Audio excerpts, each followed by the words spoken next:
Bem, chegamos ao nosso último módulo, módulo 5. E nesse módulo nós vamos ver o código de ética propriamente dito e estudar, né, tentar estudar de forma minuciosa quais são os seus deveres, as vedações ao servidor público e também como é que se dá a questão da comissão desse código de ética, as regras deontológicas. Bem, e o que são essas regras deontológicas? É nada mais do que o conjunto de princípios e regras de condutas e deveres que uma determinada profissão tem para poder exercer aquela profissão.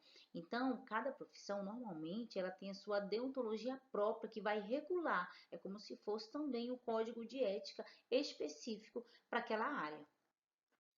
Bem, essas questões deontológicas, ela é uma matéria um pouco puxada, estendida. Então, eu vou tentar ser breve aqui em cada inciso, porque são muitos. Então, para não ficar repetitivo e cansativo, vou tentar falar um pouquinho de cada um. Né? Essas regras, elas são questões que vêm nortear o nosso comportamento dentro da função pública, no exercício das nossas atribuições enquanto agente público.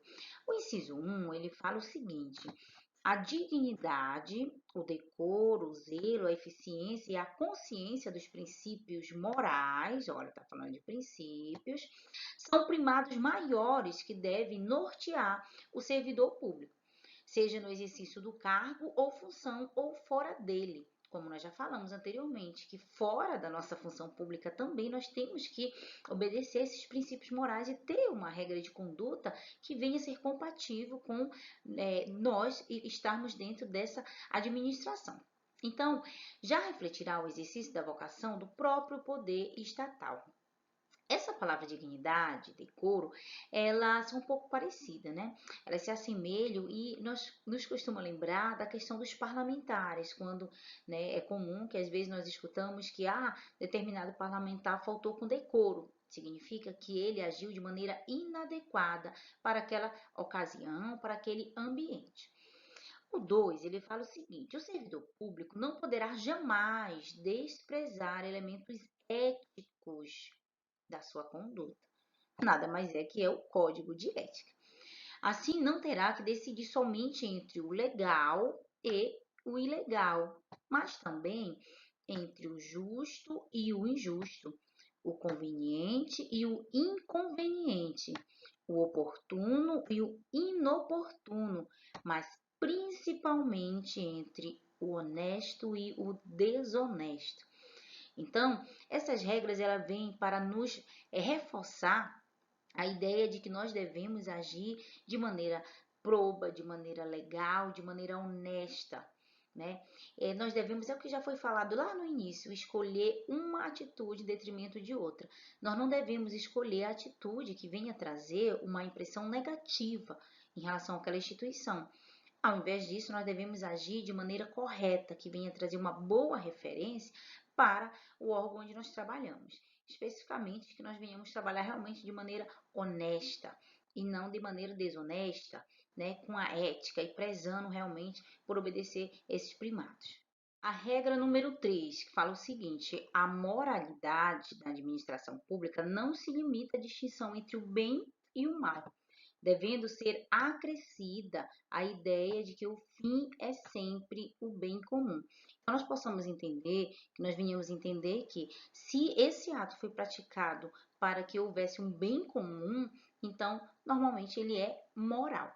Agora, se for um ato isolado, que é praticado para benefício de um particular, muitos agentes públicos fazem isso, né? Benefício próprio do próprio político ou de alguém particular muito próximo, isso já não se trata de moralidade, é um ato imoral e também ilegal. Então, ele fala que tem que existir esse equilíbrio entre a legalidade, a finalidade na conduta desse servidor e que poderá consolidar com a moralidade no ato administrativo. A moralidade também é muito importante. A número 4 fala o seguinte: a remuneração do servidor público é custeada pelos tributos pagos diretos ou indiretamente por todos nós, é um fato. Até por ele próprio, é claro.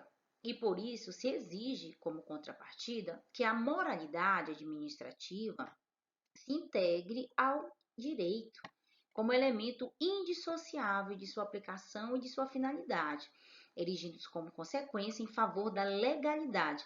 Então perceba que a moralidade, ela está sempre junto com a legalidade, ela é tão importante quanto a questão da legalidade. O quinto fala o seguinte: o trabalho desenvolvido pelo servidor público perante a comunidade deve ser entendido como acréscimo ao seu próprio bem-estar. Sim, é por isso que nós devemos trabalhar, né, com prazer, devemos trabalhar para que venhamos atender as pessoas com presteza, atender as pessoas com zelo, fazer realmente o nosso trabalho com eficiência e eficácia. Então, isso deve ser tido para nós como o próprio bem-estar. Nós estamos ajudando outras pessoas que precisam do serviço público. E como cidadão integrante da sociedade, o êxito desse trabalho pode ser considerado como seu maior patrimônio. Entende? Nós não devemos pensar única e exclusivamente na questão financeira, do salário, mas na contrapartida, naquilo que nós podemos oferecer para a repartição como um todo, para que isso venha gerar também benefício, né, para aqueles que dependem dessa instituição. Assim nós vamos alcançar, claro, o bem comum.